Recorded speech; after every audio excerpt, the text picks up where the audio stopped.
Good morning, friends on YouTube and Facebook.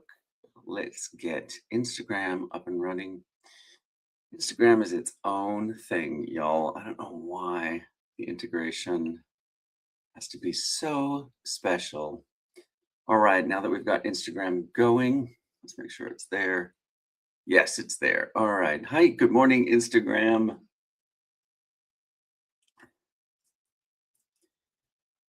You ever notice that it's way easier to coach someone else's career than it is to take your own advice?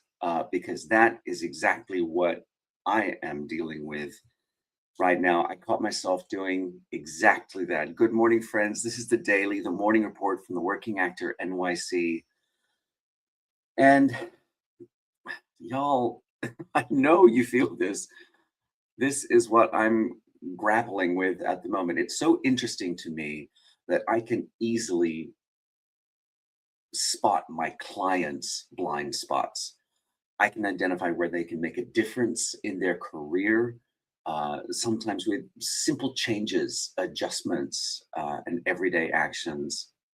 And yet, I find it difficult to take those same actions for myself and for my career.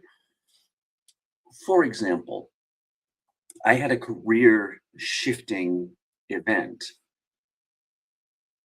that has a timeline on it in about 5 weeks. I play one of the leads in a short film called Daddy's Little Meatball, and that film has been selected as part of the programming for the upcoming prestigious Tribeca Festival. I've made an announcement about it on social media and on my social channels, but realistically, that's not enough to move the needle in my career.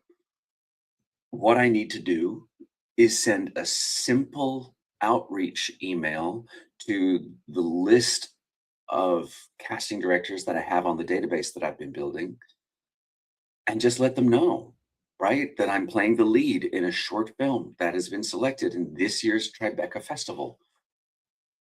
And that's it. I'm just about to visit some of my dearest friends in Nashville and Atlanta, 2 markets where I feel comfortable claiming that I'm a local if it's for TV or film, and it's for a job that I see, some value in. So it'd be really wise of me to use some of my leisure time there meeting with casting directors if I can, so that I and what better introduction to those casting directors than an email saying, I am playing the lead in a short film that has been accepted into the Tribeca Festival. Getting that outreach email out to that list of casting directors on my casting director database, that has been on my list for a week now. I mean, and I just still haven't done it.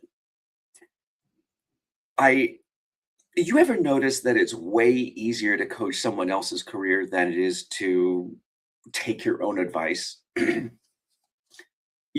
It's like I can spot my clients' blind spots in 30 seconds, and yet it takes me over a week, clearly. I can ignore my own blind spots for a week.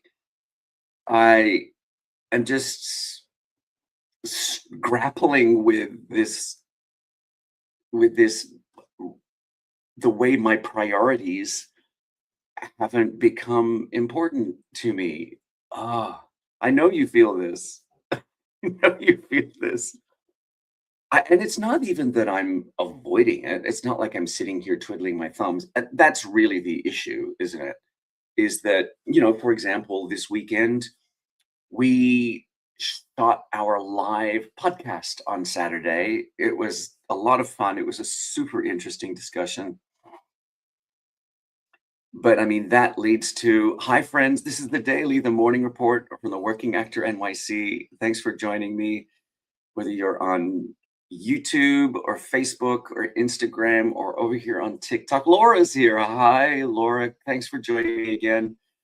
Welcome, y'all. This is the daily, the morning report from the Working Actor NYC.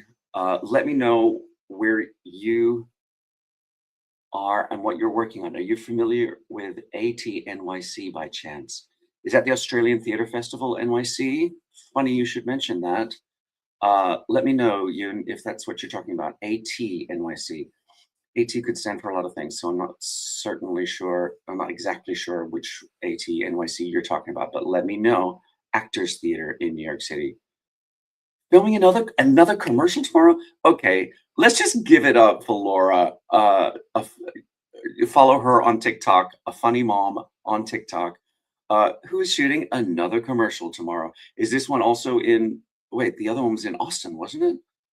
Uh, that's fantastic, Laura. I'm so thrilled for you. See, Laura's headshot is fire, and I'm telling you, yep, get it, Austin.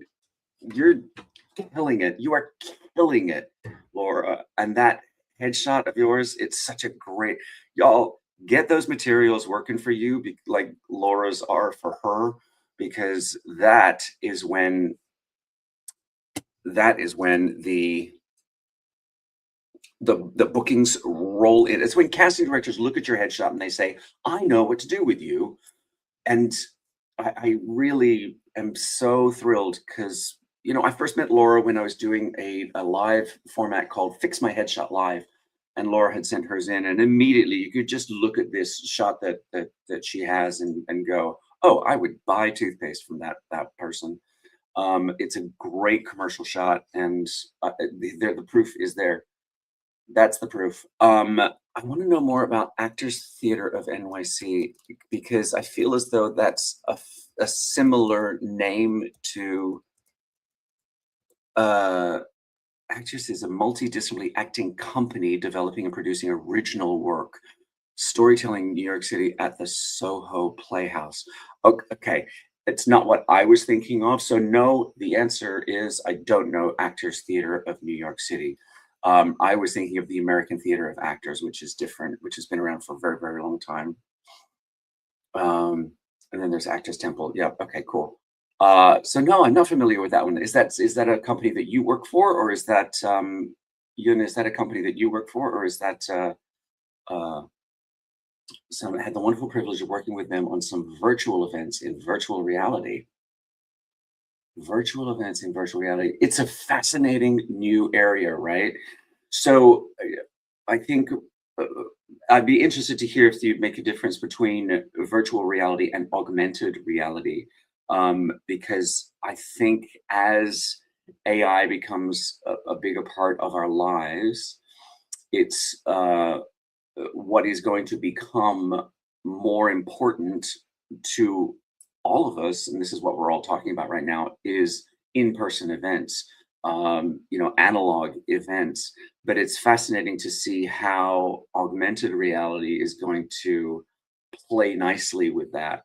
Um, yeah, it's a fascinating intersection. Yun says, I've been working in VR as a senior event producer for over 11 years. Cool, get it, Yun. Well, I hope that in your virtual reality space there is room for actors. Because we have a whole community of them here. Hey friends, thanks for joining me. This is the daily, the morning report from the Working Actor NYC. So we've got tons of room, tons. That's great to hear. I do feel like it's sort of I'm doing some. You'll see some content coming. Okay. So here's what's happening. I'm going on vacation, so the daily won't be here every day this week, unless I can find a convenient spot in my friends' homes, or it's so what I'm trying to do is get ahead on making some content so that I'm still, sticking to my content schedule while I'm on vacation. And so one of the things that I've been sort of getting into is this whole space of uh, how live events will become more important to us as we become sort of more technologically advanced, and what that means for actors, and moving forward into new technologies, and finding space for actors within new technologies.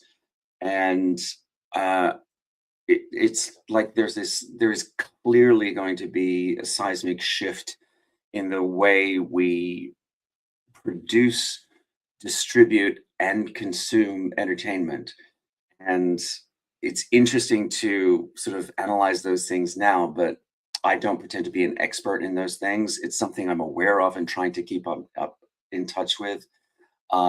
So maybe Yun can keep us posted on how actors can uh, uh, can help themselves in these new technologies. Let us know. Send me a video, or send me a video, Yun, or send me or link us all to your content so that we can get ourselves educated about how we can move into these new entertainment spaces. Today, so apart from getting a goddamn outreach email out to my casting director database to publicize Daddy's Little Meatball, the short film that I'm one of the leads in, that's going to be part of the Tribeca Festival, and getting sure. I just got back to the house. Let me get on PC and I'll shoot some stuff over. That would be awesome, Yen. I can't wait to share it with people. Um, that would be really cool. That's super interesting. Thank you for joining in. I'd love to hear what you're working on and how we can get educated about it. Um, but yeah, apart from that, I am also today going into the studio to record some demo material for a new musical that a buddy of mine is working on. Super excited about that. Um, I mean, this is the thing with having things on your list, is that they just join join with all the other things you have to do. Like I say, I'm trying to get ahead on content. We had a busy weekend we shot the live podcast, so I had to prepare all of that material, all of that content for distribution this morning. At 8 a.m., which so hopefully it's all up and running. If you would like to see the latest podcast, if you missed the live and you want to see the recording, hit up our YouTube channel. You can find it over there, Office Hours in the Green Room. This weekend, we were talking about, do you need to be selfish to be successful as an actor? It was a super interesting discussion because there's a lot of nuance to it. When does self-certainty and clarity about who you are in the industry and where you want to go, when does that tip over into selfish behavior and self-centering behavior? It's there's a spectrum of behavior there. So it was a super interesting discussion. All right. I'm going to get on with my interesting, productive, busy work because I do have to hit the studio, but I've got some things to do before then. Thank you for joining me on today's live. I'll be back here tomorrow at 8 a.m. Remember, wherever you are in your career, whatever you're working on, you got this. Keep going. I'm looking at you, Laura. You have got this. All right, friends. I will be right back here tomorrow at 8 a.m. Come and join. Come on back. The discussion's only going to get more interesting from here.